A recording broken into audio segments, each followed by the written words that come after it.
Name it and claim it. So could I see some identification? How would you identify yourself? Who are you? Who are we? And think of all the words that we would use to explain, to describe, to define our place in the world, in the greater community. Son, daughter, husband, wife, priest, religious, boss, employee, volunteer, citizen, Cubs fan, Catholic, Christian. If we were to sit down and write out the list of who we are, who am I, all of the words that would define us, and then we put them all together and we get a better picture of who we are and what we're doing here. The naming process can be just as complex when it comes to our religious identity. For us, perhaps it's not that difficult today. We simply say, I'm Catholic. But in most of salvation history, the personalities in the scriptures didn't have such an easy access to those terms like Catholic, Christian, or even Jew.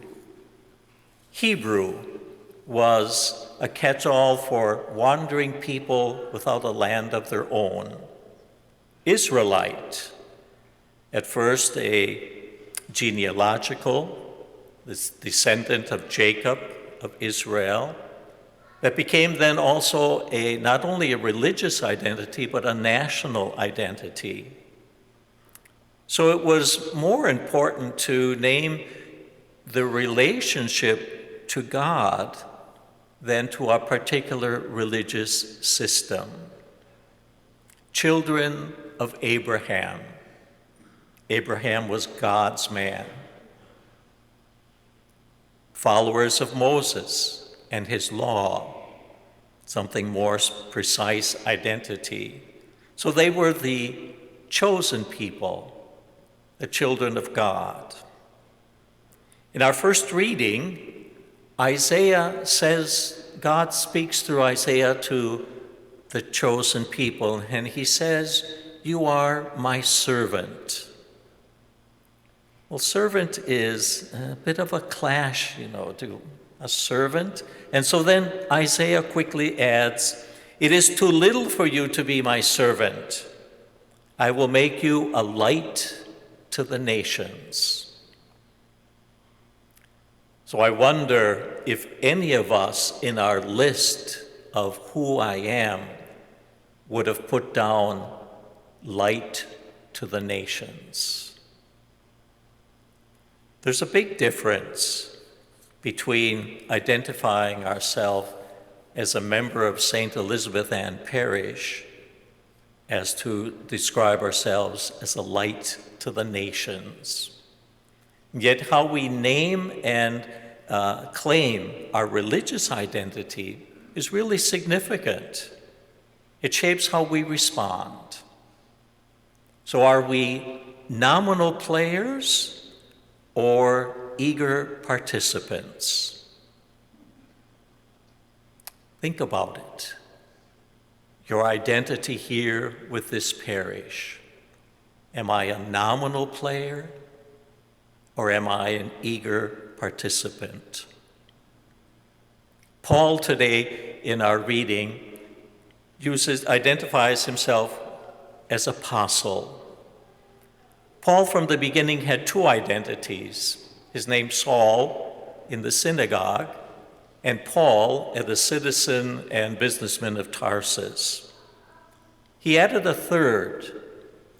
He said, I am a Pharisee, which means separated. So the Pharisees were an exclusive Jewish subset who strive to follow God's law more closely than the average believer. Paul never abandoned these identities, but he adds more, as today, says apostle. Later he will say, I am a prisoner for Christ. And finally, a slave of Christ. John, our gospel today, in the prologue to his gospel, and John presumes that whoever's reading his gospel is already familiar with the story of Jesus.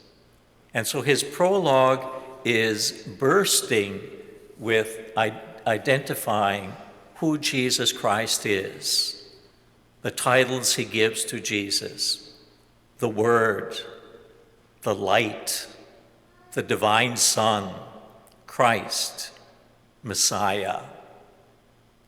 And all of those terms were also applied to John the Baptist. But John quickly deflects those terms. He says, I am not the light. And John the Apostle defines very clearly who John the Baptist is. He is the messenger to the light. And so when Jesus appears on the scene, John the Baptist could have identified him by so many different titles, but he uses the words, behold, the Lamb of God. And the attentive listener would have identified that name, Lamb of God, with Isaiah's prophecy of the suffering servant, the servant who was led by his enemies to slaughter like an innocent lamb. But it also brings forth the image of the Paschal Lamb, the blood of the Lamb that was painted on the doorpost and saved them from death. So name it and claim it. After my reflection, perhaps we would have gone back to our list and maybe would have erased a few terms, or maybe we would have added a few. So is to say Catholic or Christian, is that enough? Are we children of God or children of the age? Are we nominal players or eager participants?